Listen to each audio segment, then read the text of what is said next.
Today's provocation is simple. Fintech isn't overfunded. It's misallocated. The narrative says the sector failed. The data says capital just went to the wrong places. From the operator's seat, fintech demand never went away. What changed is tolerance for weak economics.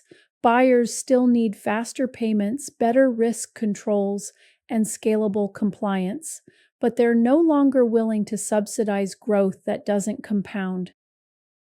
Capital didn't flee fintech, it fled fragile models, ones dependent on cheap funding, regulatory gaps, or marketing-driven demand. What's left is a smaller, healthier market where durability finally matters. We've all heard this story. Too many neobanks, too much BNPL, high CAC, down rounds. But those are symptoms, not a diagnosis. Every cycle overfunds the most visible wedge. In this cycle, that wedge was consumer-facing convenience, products that looked transformative at the surface but shared the same underlying risk. Visibility attracted capital faster than durability did. Meanwhile, the least sexy parts of financial infrastructure never slowed down. Payments plumbing, risk, reconciliation, compliance, the work that has to happen every day regardless of sentiment. Those teams didn't disappear. Their budgets didn't either. Funding didn't disappear. It concentrated. The pullback wasn't uniform and it wasn't random. When you break fintech into layers, the pattern becomes clear. Infrastructure, payments, plumbing, and compliance were far more resilient because they sit closest to real transaction volume. Consumer balance sheet risk was punished first, and correctly, because those models were most exposed to funding conditions and credit cycles. From the customer side, demand never stopped. What changed is tolerance. Teams stopped paying for tools that didn't earn their place in the workflow, especially when budgets tightened. So let's define overfunded properly. Overfunded doesn't mean too much capital. It means too much capital chasing identical risk profiles, different branding, different pitches, but the same exposure to customer acquisition cost, credit cycles, and regulatory change. From the operator side, we optimized for UX and growth before proving durability. We scaled products faster than we validated unit economics, distribution leverage, or long-term retention. We didn't fund too many fintechs. We funded the same fintech 100 times. Here's where capital piled up and where it didn't. Challenger banks without a balance sheet advantage, standalone BNPL, generic wallets, these were crowded trades. Capital stacked into models that looked scalable but shared the same underlying exposure. But workflows like reconciliation, treasury, and compliance are still painfully manual. They sit behind the scenes, they don't demo well, and they remain underfunded despite being mission critical. Investors chased user growth. They ignored operational gravity, the work that has to happen every single day, regardless of sentiment. Let's talk about why boring fintech compounds. Infrastructure is hard to rip out. Once it's embedded, it becomes part of the system of record, not a feature you can swap, but a dependency you design around. And regulation actually helps it. That's the inversion most people miss. Rules increase the value of infrastructure by raising switching costs and standardizing demand. That's why the best fintech looks like software with a finance problem, not a finance company pretending to be software. Here's a simple investor framework. When we underwrite durable fintech, we start with a few simple filters. First, who owns distribution, not who rents demand. Second, who actually holds risk, and are they being paid appropriately for it? Third, what regulation protects the model rather than threatens it?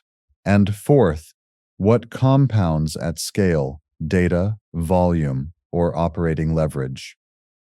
If growth slows and the model breaks, capital was misallocated.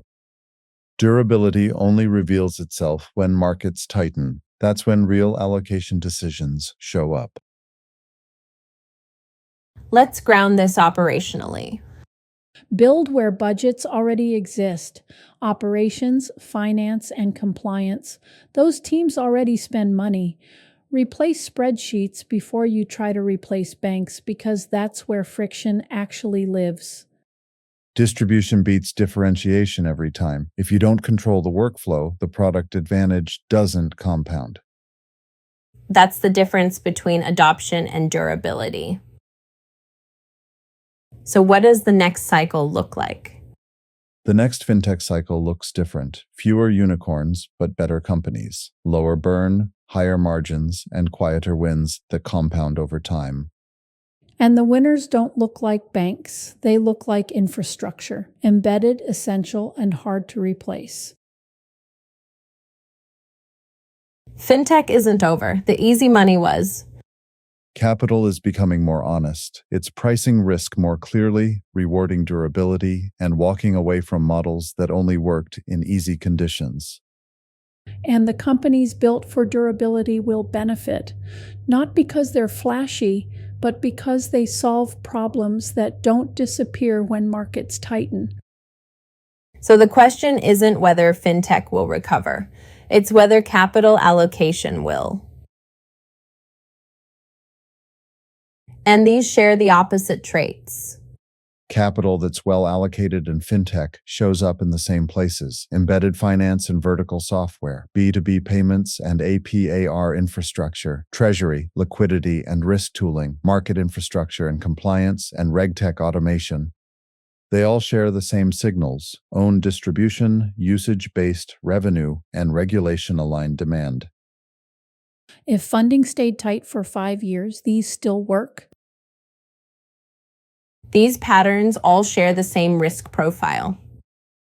High customer acquisition costs, low switching costs, and regulatory fragility. Different products, different branding, but the same underlying exposure.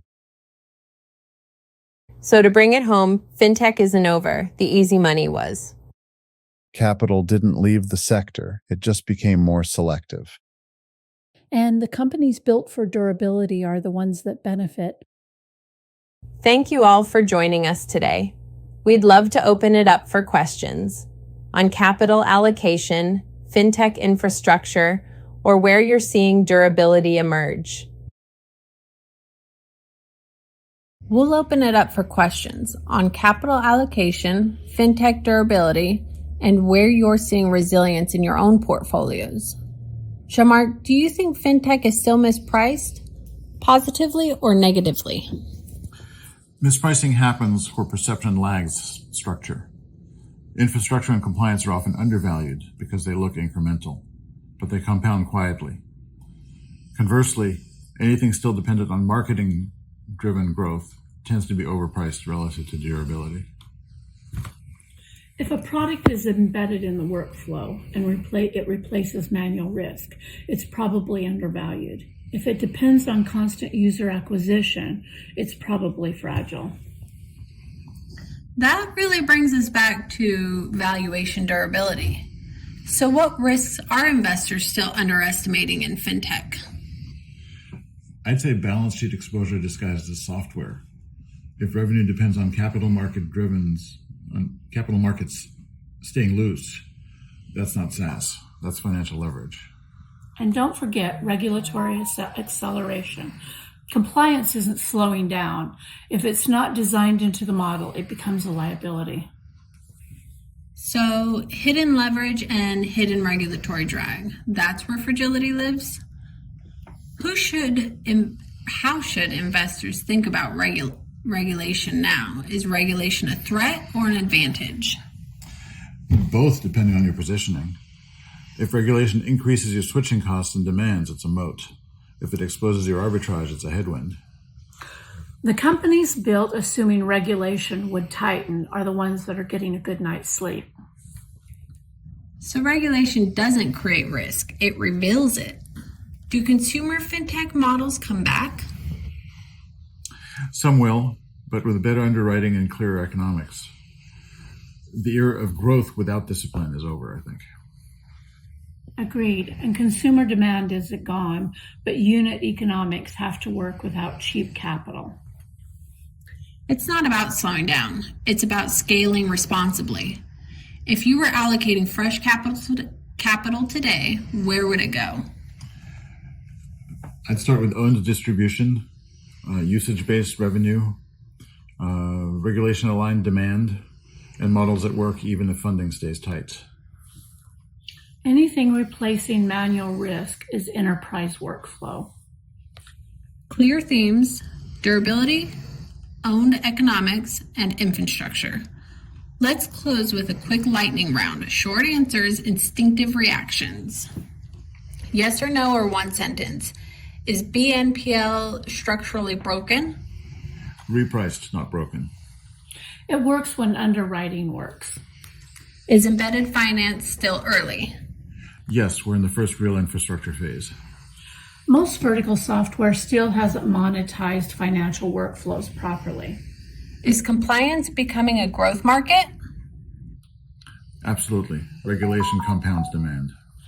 And no CFO cuts compliance in a downturn. Will fintech valuations expand again? Yes, for durable models. Multiples follow margins. What's the single biggest allocation mistake investors still make? Confusing growth with defensibility.